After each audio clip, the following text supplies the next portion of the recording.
Olá a todos, Pastor Carlos Prates. Quero dar continuidade ao vídeo que nós começamos sobre ética cristã. Falamos um pouco no vídeo passado sobre ética individual, ética social e ética teísta. Uma escola da ética para nós, né? Como nós devemos buscar esse comportamento à luz da palavra de Deus, guiado pelo Santo Espírito do Senhor. Como nós falamos, uma ética individual que vem tratar essa questão do autoconhecimento, do autocontrole. A palavra de Deus traz para nós, à luz do apóstolo Paulo, esse cuidado da nossa vida para que podemos então ser luz ao próximo. O salmista descrevendo a nós, o Salmo 37, como uma lista de coisas que devemos buscar, viver, colocar na nossa mente, como a confiança, o descanso, a entrega, tudo isso numa linha bem direta a respeito da ética individual. Na ética social, um princípio a respeito do amor ao próximo. Nós temos ali os 2 primeiros mandamentos da lei, que é amar o Senhor teu Deus de todo o coração e ao próximo como a ti mesmo. Ou seja, um primeiro que é fé e um outro que é prática. Eu só amo a Deus através da fé, porque eu não vi a Deus, eu não enxerguei a Deus, eu não palpei ao nosso Deus, mas através do meu irmão, na prática, eu demonstro isso como sendo realmente esse cumprimento desse mandamento, que é amar ao próximo como a mim mesmo. Como nós falamos também sobre a ética teísta, é uma ética que envolve o amor a Deus acima de todas as coisas e trata como um procedimento segundo a lei moral, tanto do relacionamento do homem para com Deus, tanto de Deus para com o homem. Uma declaração de que Deus faz ao ser humano, é esse amor que ele decreta por nós, a vida de Cristo, colocando Cristo na cruz e Cristo nos demonstrando a nós uma vida como deve ser guiada segundo o caráter dele próprio. Nós vamos discutir um pouco sobre os princípios da ética cristã, os princípios que são baseados na palavra de Deus, é uma doutrina que nós temos. O princípio doutrinário, ele não foge da ética, e a ética também não foge do princípio doutrinário.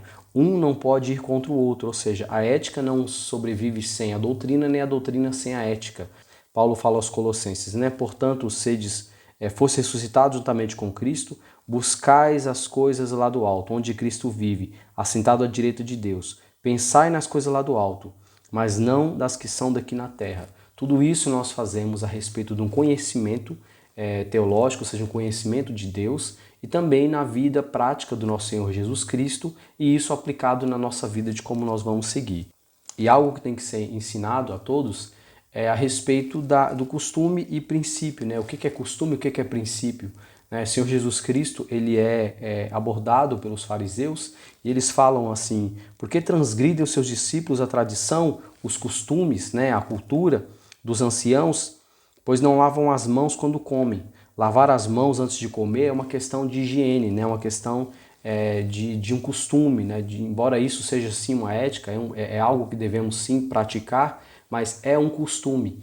E a questão do princípio, o procedimento que é estabelecido por Deus, a Bíblia descreve para nós: não há salvação em nenhum outro nome, porque debaixo do céu não existe nenhum outro nome dado entre os homens, pelo qual importa que sejamos salvos. Tanto na questão dos costumes quanto dos princípios, isso há uma ética. E como já vimos, os costumes podem variar de acordo com o contexto cultural e profissional, da maneira como que você fala, como que você age, onde você vive, tudo isso baseado no seu conhecimento, Mas agora o princípio é algo que, independente do homem saber ou não, é um princípio moral de Deus, que isso é imutável, isso não muda, E aqui Paulo descreve para nós primeiro o princípio da salvação, Não há nenhum outro lugar que a salvação a não ser por Cristo. Então Paulo trata desse assunto deixando bem claro para nós ali em Filipenses no capítulo 4, do verso 8 adiante, ele vai descrever para nós ali 6 pontos muito importantes a respeito de como deve ser o comportamento cristão. Ele vai tratar sobre tudo que é verdadeiro, tudo que é respeitável, tudo que é justo, tudo que é puro, tudo que é amável e tudo que é de boa fama. No que é verdadeiro, ele trata como princípio de ética cristã, sem dúvida, a verdade.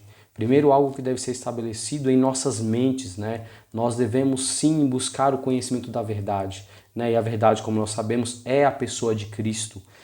Aquilo também que ele diz sobre ser respeitável, para mim a melhor versão seria tudo aquilo que é honesto, Tudo aquilo que realmente demonstra que nós somos honestos e que nós buscamos com honestidade essa verdade, né? Tudo aquilo que é nobre, tudo aquilo que é verdadeiro diante de Deus. E aquilo tudo que é justo, que ele coloca, até uma descrição do profeta Abacuque, ele fala que a vossa riqueza não seja de maneira errônea, que o vosso alegrar não seja por ter algo que aquilo que é ilícito. Então, na questão de justiça, também demonstrar que a nossa vida ela é fundamentada pela palavra de Deus naquilo que nós fazemos, naquilo que nós agimos diante da sociedade. E tudo que é puro, a palavra grega, né, usada para isso, é uma palavra que descreve algo que não tem mancha. Ou seja, tudo que é puro, algo que não tem nenhuma culpa, não há algo que traga em si alguma sujeira, algo que vem tirar de nós a pureza do Evangelho. E tudo que é amável, ou seja, algo também que é muito importante destacar, que é ser agradável, é ter um amor pleno sobre aquilo que nós fazemos.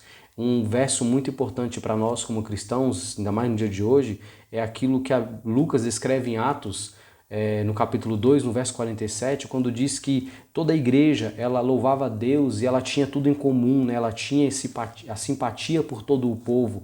Todo o povo não era só os crentes, né? As pessoas de fora também tinham simpatia, alegrava-se com os cristãos da maneira com que eles viviam. Então isso para nós é algo que deve ser muito analisado se nós vivemos dessa forma. Isso é uma questão de ética comportamental na vida de quem realmente professa Cristo como Senhor. Eu vivo isso, eu declaro isso, as pessoas ao meu redor percebem isso, até um outro ponto que Paulo descreve, que é tudo que é de boa fama. Mais óbvio do que as palavras de Jesus Cristo no Sermão da Montanha é dizer: vocês são sal e vocês são a luz do mundo. Ou seja, Cristo deixa bem claro para nós que há uma aplicação prática dessa ética social de acordo com aquilo que nós temos no individual, quem nós somos, quem nós professamos ser na ética teísta, ao qual Deus se coloca diante de nós e o qual Deus estabelece para como nós devemos viver e proceder nesse mundo. E aí, para concluir, esses 6 princípios, né, que Paulo descreve aqui, ele conclui dizendo: se há alguma virtude, se há algum louvor, seja isso que ocupe o vosso pensamento. E esses princípios devem se integrar assim por um todo, como sendo verdadeiros nos valores da vida.